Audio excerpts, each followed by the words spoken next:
Okay, so now we'll be talking about the little brother, Michigan State Spartans, and their football schedule and my predictions for them. So, this is how I look at it. They're a good football team, and like I said, they're going to be competitive against Michigan, but they're going to lose. So, spoiler: Week 9, Spartan fans, you're not winning the Paul Bunyan Trophy. Sorry. But I'm looking at your schedule here. You're going to start off the first 5 weeks really hot. So week 1 they play Western Michigan. At home, I should say. They're at home on a Friday night on September 2nd. They play Western Michigan and they're going to win. Following week, they play Akron on a Saturday at home in East Lansing. So obviously, it doesn't even matter if Michigan State was going to play Akron at Akron. The Zips are going to get run through. So week 3, they travel up to Washington. And this is where a trap game could happen. I don't think it will. If Michigan State sticks to my 5 key points for success in the season, they'll win this game. So Michigan State will be 3-0, coming back home to play Minnesota and start off their Big Ten play. So week 4, they play Minnesota at home, and they win. Just run the ball against Minnesota, and you'll be fine. Even if you throw the ball against Minnesota, you'll be fine. Week 5, then they play at Maryland. They'll beat Maryland. Week 6 is where things get interesting. Week 6, they play Ohio State. It's early in the season this year. They play Ohio State in East Lansing. And I'm sorry, Spartan fans. You're not beating Ohio State. Your defense, I don't think isn't good. It's not good enough to beat Ohio State. Just Ohio State's offense is too much. I want Michigan State to beat Ohio State, just so Ohio State loses to both State of Michigan teams, and I can really rub it in my roommate's face and all my friends and every single Ohio State fan that I come across. But it's Ohio State, week 6. Nah, it's not happening. So week 7, they play Wisconsin at home for homecoming. They're going to beat up on Wisconsin because they're going to be PO'd, pissed off that they just lost the week before at home against Ohio State. So they're going to beat Wisconsin for the homecoming game. They should. I hope they do, because then they can turn the ship around. Because by the time they play Ohio State week 6, they're both going to be in the top 10. They're both going to be top 10 teams. So, yeah. Week 8, they have a bye. And then they play Michigan at Michigan, and they're going to lose. They're going to lose the Paul Bunyan. And Michigan's going to put the helmet on it, walk into the locker room, and play Pump It Up. So week 10, after they lose to Michigan, so they're going to get 2 losses within 3 games. But if you're Michigan State, here's where your schedule gets a little bit easier and where you start to get the ball rolling again. Week 10, they'll play Illinois at their place in Illinois. They'll win that game. Then they'll follow up with 2 home games against Rutgers and Indiana. They'll win both of those, I think, pretty easily. But the problem is their last game is against, you know who, Penn State. At Penn State, though. Penn State is a tough place to win a football game. It is very tough. And the way the game ended last year between Michigan State and Penn State, Penn State's going to be coming for blood. Because they played in that Snow Bowl of a game at Michigan State.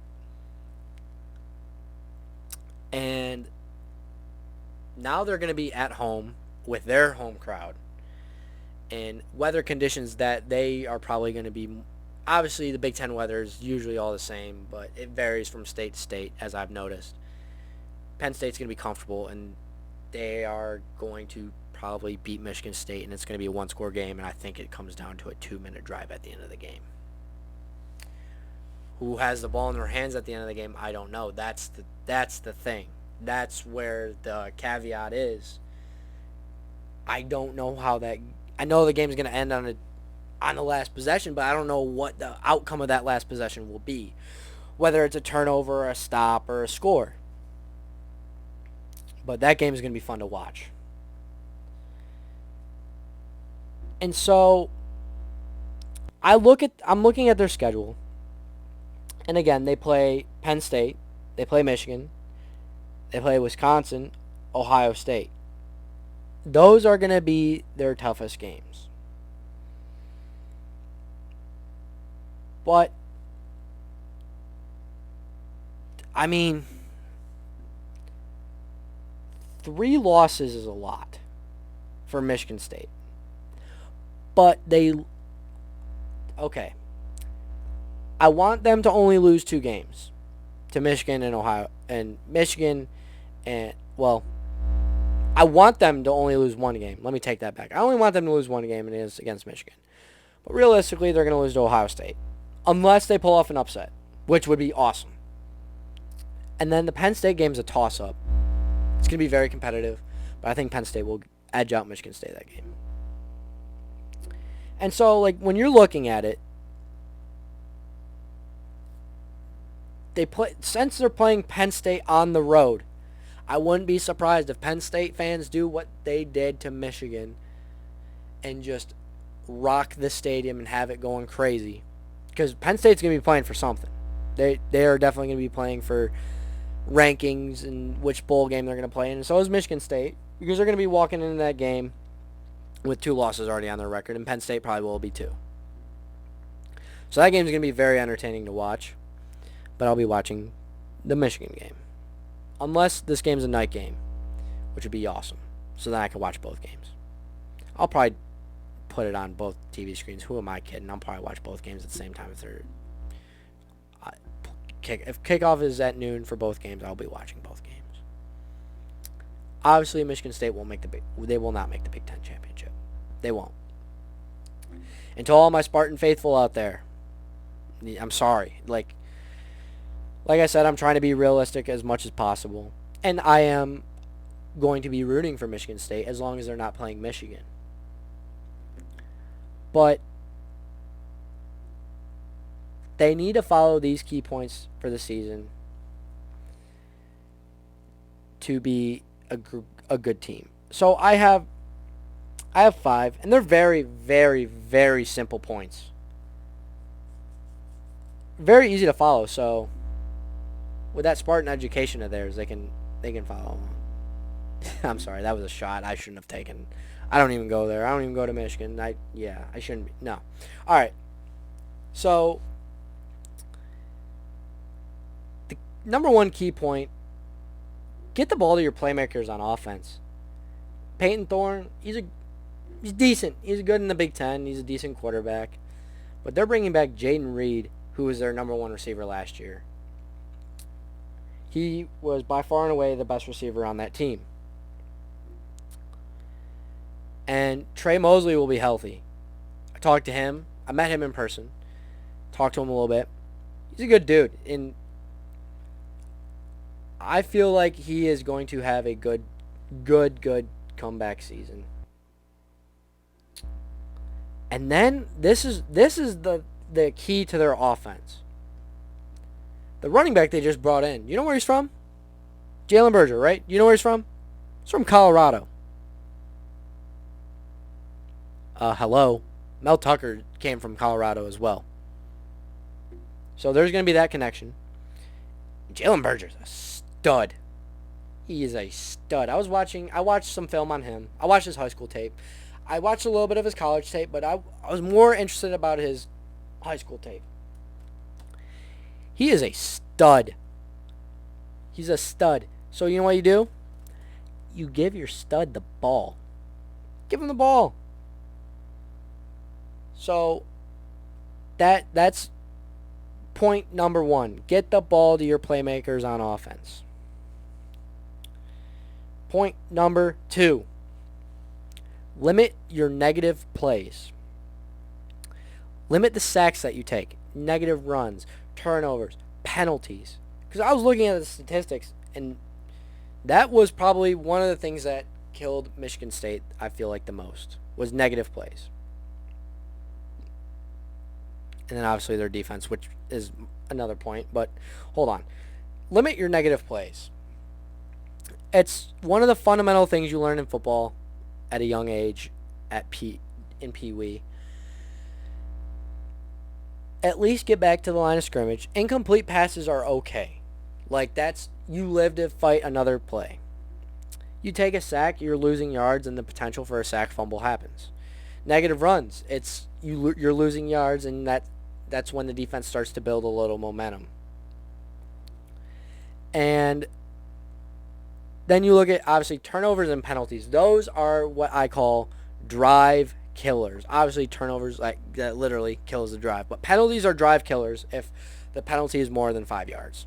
5-yard penalty, yes, you can live with it and have a 1st and 15 and be able to get 5 yards on 3 consecutive plays and pick up a first down. But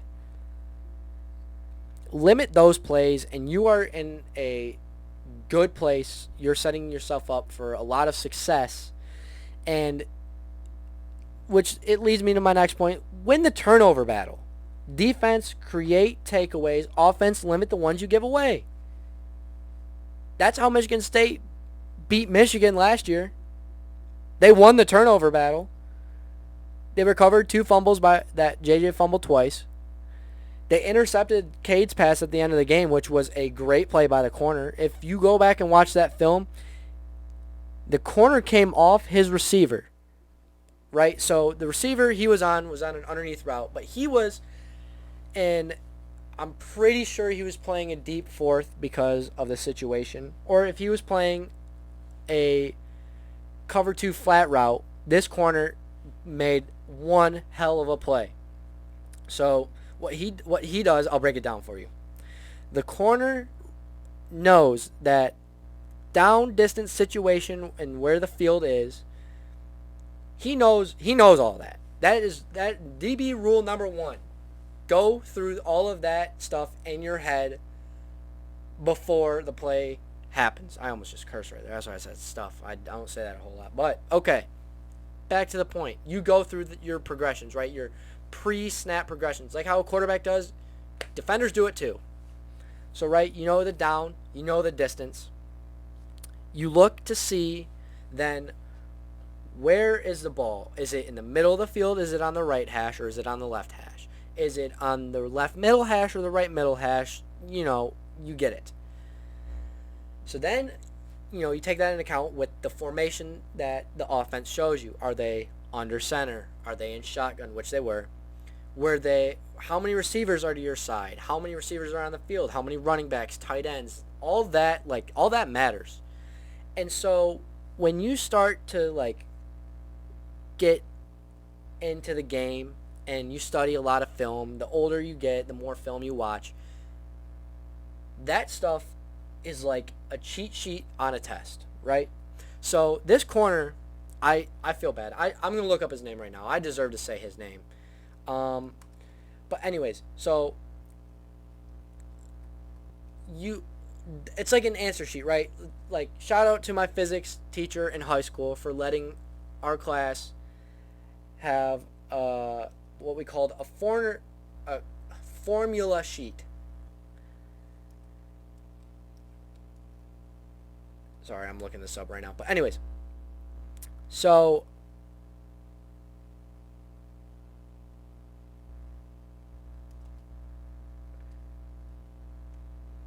you have your cheat sheet, right? And you're looking at it. And you go, oh my goodness, right? You sit there and you're like, oh my gosh. There are about 5 different plays that the offense will run in this situation. Right? And so you start to go through the Rolodex in your head and you're like, all right, you start This is all fast thinking, by the way. It does not take this long because it's going to become instinct at some point. And you then can make a play on the ball. So what he does, right, is, so I can see it right now. I can visualize it. And I wish I had a screen that you guys could follow along on and I could paint the picture perfectly for you. If you watch, all right. He's playing on the outside receiver, right? And so what he does is he knows he's got a deep responsibility. And so he baits the quarterback, knowing he sees, the underneath route coming towards him, and he's going to act like he's playing that route. And as soon as the quarterback starts to load up is when he breaks, because he knows there's a receiver going deep into his zone. He knows if one goes short, one's going deep, or someone from across the field is coming over, which it happened to be in the case. It was right there for him.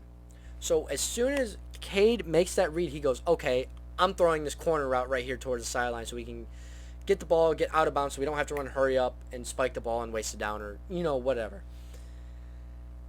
He then breaks on that route full speed and picks the ball off. That is a great play. I applaud him. I can't find his name anywhere. So someone, you can DM me on Instagram or tweet me on Twitter using the hashtag Jonesin on the mic at Jonesin on the mic. I kept it very simple for you guys so you can find me and tweet at me and interact with me because I want to interact with you guys. But anyways, so that's my take, That's how you create a turnover, right? And that's how you win the turnover battle. I went off on a little tangent there, and I like that. I might do a little bit of film breakdown, too. That might be fun. Shout out to my guy, Loeb's Leads, Max Loeb. If you're listening, shout out to you, my guy. You're killing the game. You are doing everything that I want to do as well. But Max knows a lot about football. He's in for a lot of success. Shout out to him. Follow him at Loeb's Leads. He does very similar stuff. He creates YouTube videos, TikToks. He's very active on Twitter, Instagram, and all that. He is a dog. I love that kid. Great guy. Anyways, so it brings me to my fourth point. The defense needs to improve for Michigan State. Michigan State in 2021 allowed 25 points per game. And the only reason they were winning those games is because they had a man named Kenneth Walker in their backfield, and they had two stud receivers in Jalen Naylor and Jaden Reed. Like, with that offense, you're scoring a lot of points, so it's okay to give up 25 points per game. But now not having Kenneth Walker in your backfield, I want to see what you can do without him, and it starts with your defense. If you want to win the big-time games, you got to improve on the defensive side of the ball. And so, with all that offensive firepower, it brings me to my last point for Michigan State. Mr. Peyton Thorne. It's crazy that we're both in college at the same time. We're right around the same age. But this is no shot at you. But I would like you to be a little bit more accurate with your throws. You completed 60% of your passes. I'm not talking to him. He's probably not listening. Peyton Thorne needs to be more accurate with his throws. He completed 60% of his passes. That's not okay. Because that means 6 out of 10 times your receiver comes down with a football. 4 out of 10 times, right? You could either be throwing it to the defense. It could be into the ground. It could be off your receiver's hands into the ground. It could be X, Y, or Z. But with the studs that he has on his offense and the coaches that he's got, and they've got great coaches over there at Michigan State. Don't get me wrong. I would like to see Mr. Peyton Thorne be more accurate with the football. So now, this brings me to look at their schedule again. And I'm counting 1, 2, 3 losses for Michigan State. They're going to be 9-3. Wow, that's embarrassing. But I'm going to keep it going. Because I'm authentic on here. They're going to be 9-3. Very competitive team in the Big Ten. I don't know what bowl game they will make at 9-3. I don't know who they'll play. But they will win their bowl game. So they'll finish the season at 10-3. And that's a good season for Michigan State. Excuse me, I need to take a drink of water. My throat is getting a little dry. But Michigan State, yes, they want to win the Big Ten, but right now they don't have the players to do it. They don't hit the high school recruiting like that. They hit the transfer portal. They are probably one of the best teams at recruiting transfer players. That's at least, well, while Mel Tucker has been there. He has been able to do that. And so now I will be covering my last college football team. And that is the one and only John Carroll Blue Streaks. Yes, I will be covering some John Carroll football.